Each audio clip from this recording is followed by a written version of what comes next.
Welcome sa Thirst 2.0 na kung saan ay mapapakinggan ninyo ang mga trending topics sa politics, issues sa showbiz. Kaya naman kung hindi pa po kayo nakaka-subscribe, i-subscribe nyo na po yan. And please, pakisama naman ang notification bell para lagi po kayong updated sa mga balitang napapanahon.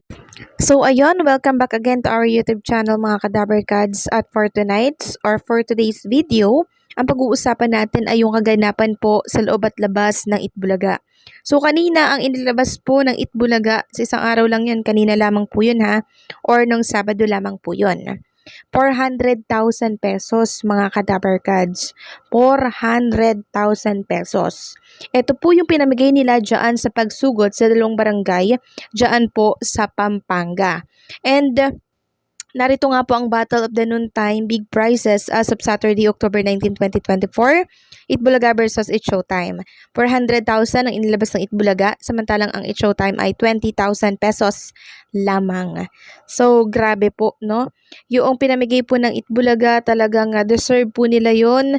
Yung binigyan po nila nun, kasi parang may mga sakit ata. And then, yung isa pong binigyan nila ng 90,000, talagang nagsusumikap na po kahit medyo may edad na.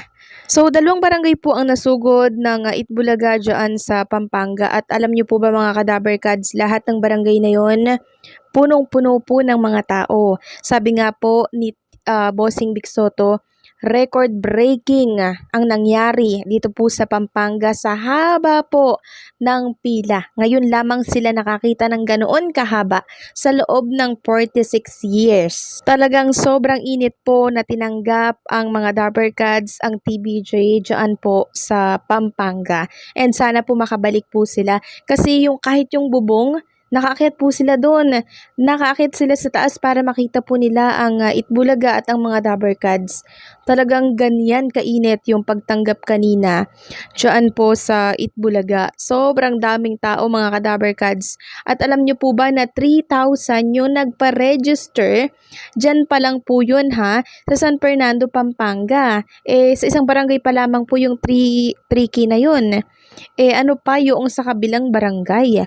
So halos siguro nasa 6,000 yung nagpa-register dyan sa sugod bahay mga kapatid.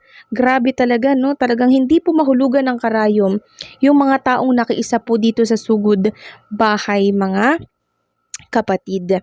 And I'm sure mga Kadaver Kads, hindi ito ang una, hindi rin ito ang huli, no? Kasi magkakaroon ulit siguro ng pangalawang susuguri nilang lugar, and syempre sa province naman yan, siguro sa Bicol. Basta sa province yun mga Kadaver Kads. Antayin nyo na lamang po yung announcement ng TBJ. Kasi yung mga pupuntahan po nilang lugar, 'di ba, mga nagpa-register na yan, nakasulat po yung mga pangalan yan. Kahit sa probinsya, kahit saang lugar, nakasulat po yung mga pangalan na yan. And then sa December magkakaroon sila ng raffle, bunutan.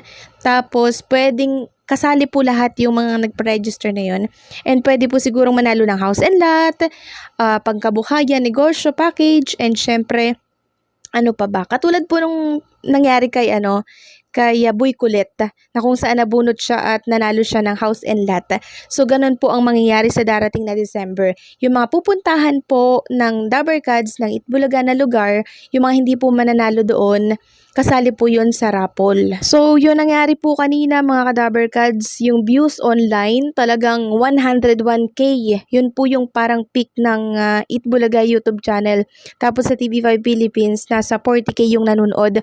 And pagka-check ko nga po ng views or ng online viewers ng It's Showtime, doon po sa kanilang YouTube channel nasa 61 lamang.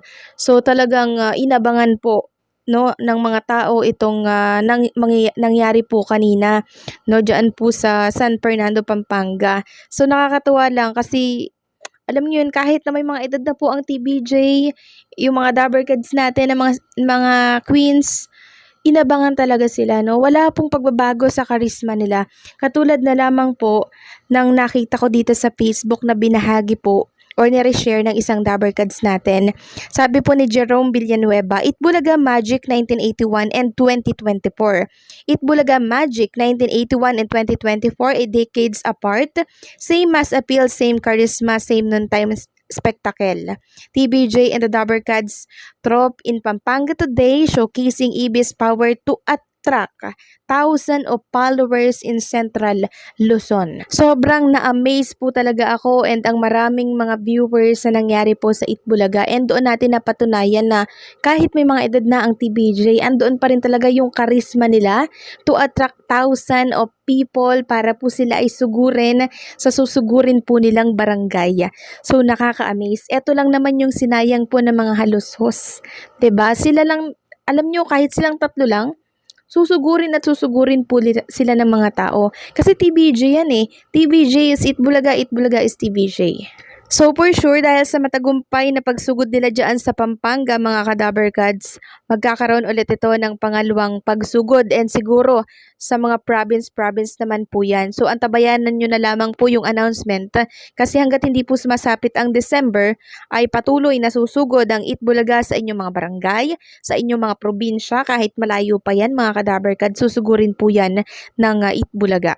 So meron lamang po akong konting announcement sa inyo mga Kadabbercads. Kinalulungkot ko pong ibalita sa mga hindi po nakakaalam na si Lola Cory po ni Samantha Rascal ay pumanaw na. So siguro hindi na po nakayanan ng katawan niya yung mga treatment na ginagawa po sa kanya.